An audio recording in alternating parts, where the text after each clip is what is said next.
दोस्तों नमस्कार।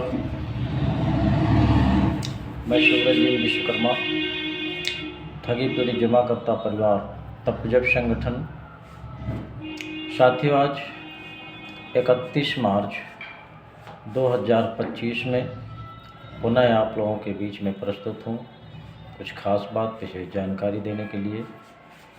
सबसे पहले मैं आज आप सभी जानते होंगे इस समय माता दुर्गा रानी के दिन चल रहे हैं, यानी नवरात्रि चल रही है और देवी का दूसरा दिन है। बहुत ही पवित्र दिन है और आज के दिन हर्षोल्लास के साथ माता रानी का पूजा हवन सुबह से ही चल रहा है, दिन भर चलेगा, 9 दिन तक चलेगा। इस उपलक्ष्य में आप सभी को हार्दिक शुभकामनाएं, बहुत बहुत बधाई। माता रानी से प्रार्थना है कि आप सबका भुगतान बहुत जल्दी आपके खाते में पहुंचावें, ऐसा आशीर्वाद की कामना करता हूं। आप सभी लोग सुखी रहें, खुशी रहें, स्वस्थ रहें, मस्त रहें, ऐसी कामना के साथ आप सबको एक सूचना देना चाहता हूं कि चिटफंड कंपनियों का भुगतान न होना ये सबसे बड़ी बीमारी भारतवर्ष की है और इस बीमारी को पैदा करने वाले हमारे सबसे पहले सरकार दोषी है, इसके बाद ठग तो दोषी है ही। जिस तरह से पूरे भारतवर्ष में ठग कंपनीज, क्रेडिट कोऑपरेटिव सोसाइटीज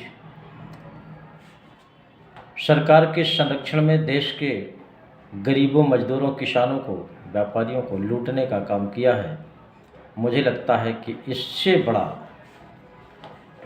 बड़ा क्राइम भारतवर्ष में दूसरा कोई नहीं है, न कभी होगा। तो मैं आगे बढ़ने से पहले चाहूँगा कि हमारे वीडियो संदेश को ज़्यादा से ज़्यादा शेयर कर देना साथियों। ये छोटा सा काम होता है और लाइक कमेंट भी कर देना, और जिन साथियों ने अभी तक हमारे चैनल को सब्सक्राइब ना किया हो तो सब्सक्राइब भी कर देना, ताकि वीडियो आपके पास पहुंचता रहे और हम लोग जो संघर्ष कर रहे हैं, हम लोगों का हौसला भी थोड़ा सा बढ़ेगा, तो काम करने की शक्ति भी बढ़ेगी।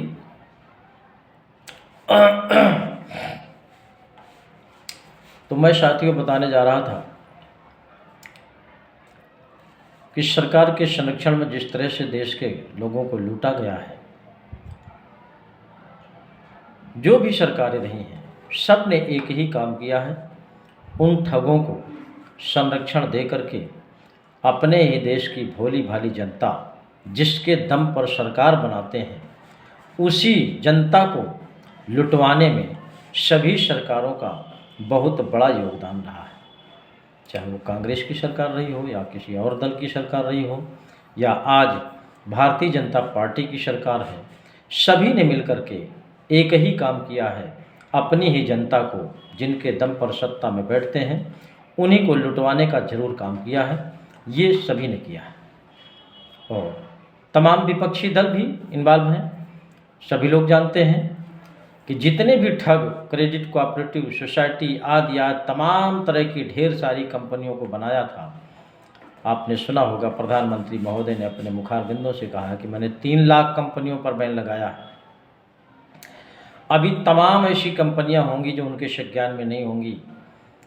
जब 3 लाख कंपनियां प्रधानमंत्री के संज्ञान में है जिनको बैन किया है, तो 3 लाख कंपनियों के माध्यम से कितना एजेंट होगा और उन एजेंटों के माध्यम से इस देश की जनता का कितना पैसा होगा, और वो पैसा कहाँ गया, इस पर सबको मंथन करना है।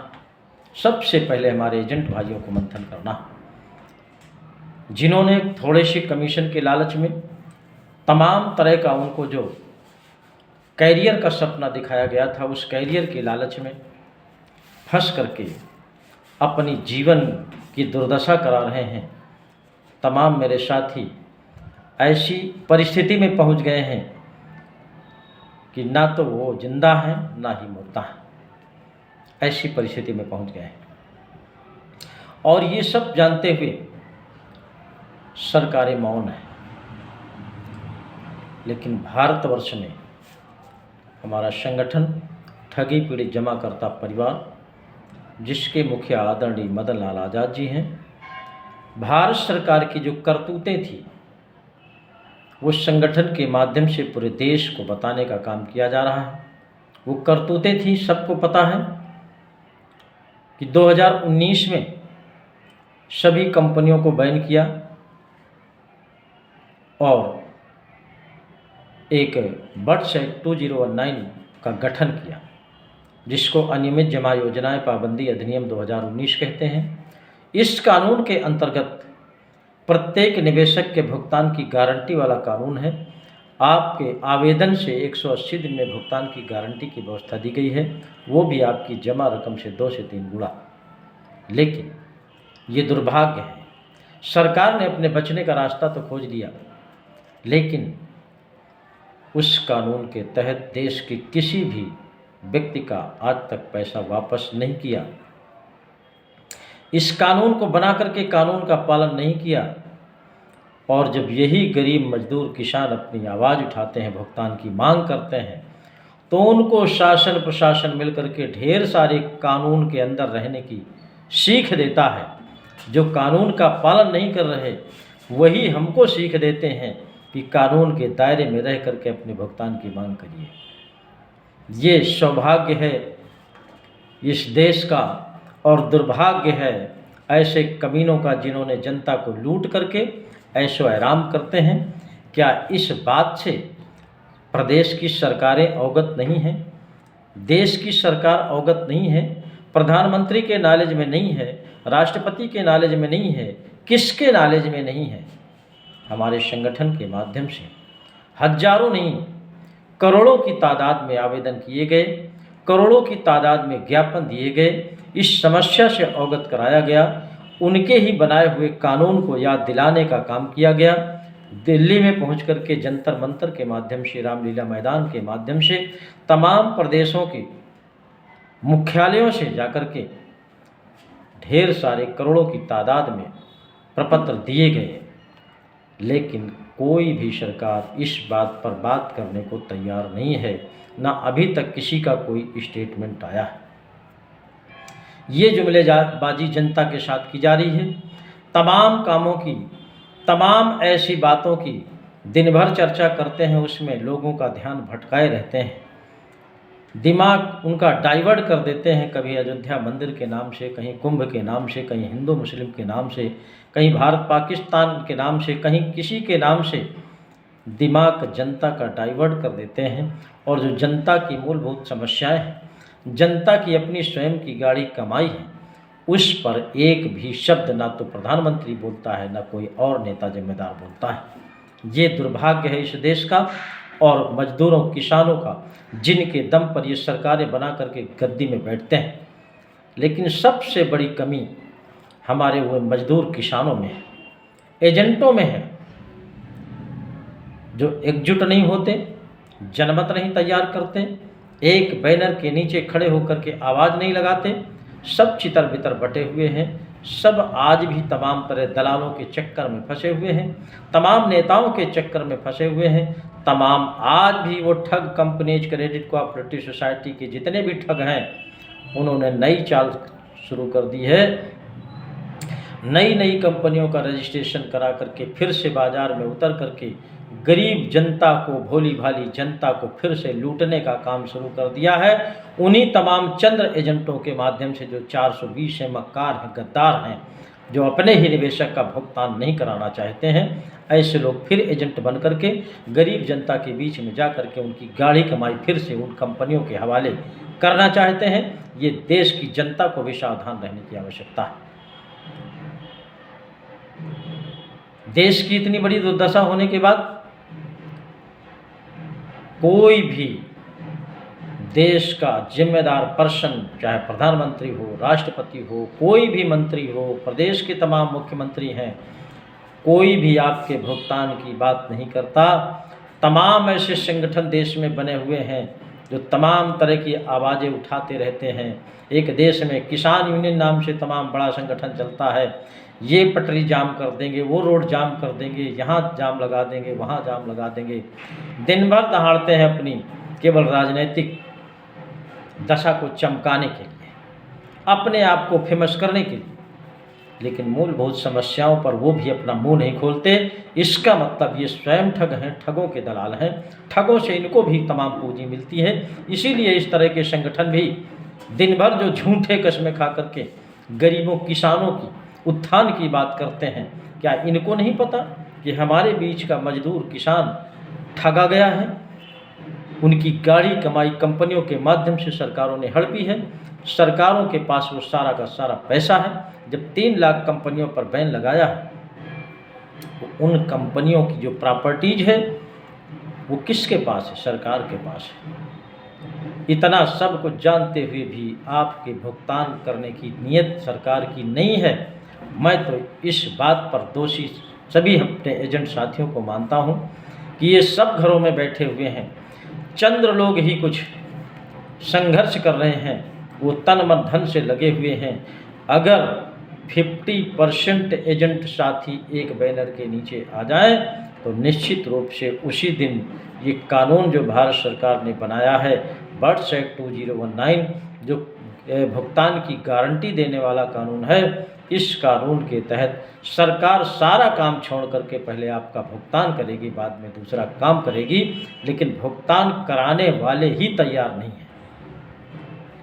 किसान यूनियन की मीटिंग लग जाए, देखिए खाना छोड़ करके भाग जाते हैं, वहाँ आवाज़ लगाने को मिल जाता है, चिल्लाते हैं। अगर उसी सभा में पूछ लिया जाए कि किन किन किसानों का पैसा जमा है, किन मजदूरों का पैसा जमा है, तो 50% से ऊपर हाथ उड़ जाते हैं कि हमारा भी जमा है, लेकिन भुगतान की मांग वहाँ उस संगठन से नहीं होती है। इसलिए लगता है कि ये सब थोथे संगठन है, झूठे संगठन है, केवल अफवाहों में लोगों को अपनी नेतागिरी चमकाते रहते हैं। इसलिए मैं आप सबसे कहना चाहता हूँ, जितने भी एजेंट साथी हैं, किसी भी कंपनी के हों, अगर वास्तविक रूप से आप अपना भुगतान चाहते हैं, अपनी सुरक्षा व्यवस्था चाहते हैं और ईमानदारी से अपना सम्मान वापस पाना चाहते हैं, तो एक ही विकल्प है। हमारे संगठन ने जो एक आंदोलन चला रखा है, 1 सितंबर 2024 से लगातार आंदोलन चल रहा है, आज 112वां दिन चल रहा है। आप लोग अपने अपने नज़दीकी आंदोलन में पहुंच करके उसका कारवां बढ़ाइए, संगठन की सदस्यता लीजिए, और जो कार्यक्रम हमारे लगे हुए हैं 1 मई 2025 को दिल्ली में, वहाँ पर करोड़ों की तादाद में पहुँच करके अपने भुगतान की आवाज़ उठा दीजिए। आपका भुगतान एक पाई से आपके पास पहुँच जाए, और जब भुगतान आपके पास हो जाएगा तो सारी की सारी समस्या अपने आप समाप्त हो जाएगी, कोई किसी का दुश्मन नहीं बनेगा। विचार करिए एजेंट साथियों, आपके विश्वास में, आपके बताए हुए इनकम की वजह से आपका ही रिश्तेदार, आपका ही पारिवारिक सदस्य, आपका ही साला, आपका ही बहनोई, आपका ही कोई न कोई खास मित्र आपको पैसा दे दिया है, क्योंकि आपने कहा था कि पैसा मैं दूंगा, मेरी गारंटी पर दीजिए, मेरे विश्वास पर दीजिए। आज वो आपके ऊपर विश्वास करके अपनी गाड़ी गंवाई है, तो आपकी भी जिम्मेदारी बनती है कि आपका विश्वास बना रहे, उनकी गाड़ी कमाई उनको वापस मिल जाए। आपको अब तन मन धन से लग करके उनका भुगतान करा देना चाहिए। ये आपकी मानवता अगर है तो निश्चित रूप से इस कारवां में जुड़ करके भुगतान कराने की पहल करिए, अन्यथा आप न धरती में रहेंगे, न आसमान में रहेंगे, न जिंदा रहेंगे, न मुर्दा रहेंगे। 7 पीढ़ियों तक आपको गालियाँ मिलती रहेंगी, आपको न ऊपर वाला माफ़ कर पाएगा, न नीचे वाला माफ़ कर पाएगा। सरकार तो वैसे भी आपकी बात नहीं सुनती है। ये बात मेरी भले ही आपको बुरी लग सकती है, लेकिन कड़वा सत्य है। बहुत से संगठन ऐसे हैं जो केवल चंदा के लिए उन्होंने अपना संगठन खड़ा कर दिया है। उनका कोई मकसद नहीं है, उनका कोई उद्देश्य नहीं कि आपका भुगतान हो, लेकिन आपके ही चंदे से, आपके ही पैसे से वो अपनी राजनीतिक रोटियां सेकना चाहते हैं। ऐसे संगठनों से भी आप सबको बचने की आवश्यकता है। इस मजबूरी का फ़ायदा तमाम संगठन उठा रहे हैं, भुगतान के नाम पर आपसे ढेर सारा चंदा ले रहे हैं। ऐसे संगठनों से भी आपको सावधान रहने की आवश्यकता है, क्योंकि ये भारतवर्ष है और हमेशा सबको पता है कि जब जब देश हित का कोई काम हुआ है तो देश के ही गद्दारों ने उसको पैर पकड़ करके पीछे खींचने का काम किया है। ऐसे लोगों से सावधान रहने की आवश्यकता है। ये बात मैं इसलिए कह रहा हूँ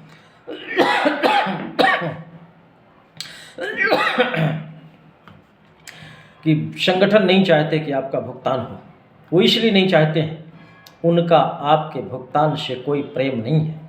वो चाहते हैं जितना लंबा खिंचता चला जाए, 2 साल 4 साल 10 साल, तब तक हमको हमारे संगठन के नाम से, भुगतान के नाम से चंदा मिलता रहेगा और हमारा धंधा चलता रहेगा। असलियत ये है। अब ये वीडियो मैं आप सबके पास बना करके भेज रहा हूँ, आप सुनिएगा, वायरल करिएगा, सब्सक्राइब भी कर लीजिएगा। लेकिन ढेर सारे फ़ोन मेरे पास आएंगे, ढेर सारे संगठनों के मेरे पास फ़ोन आएंगे, तमाम धमकियां भी मिलेंगी, तमाम तरह की वार्ता भी होगी। लेकिन साथियों, सत्य बोलने से ये बंदा रुकने वाला नहीं है। इसलिए आप सबको सावधान रहने की आवश्यकता है। कल फिर मिलते हैं। जय हिंद, जय भारत।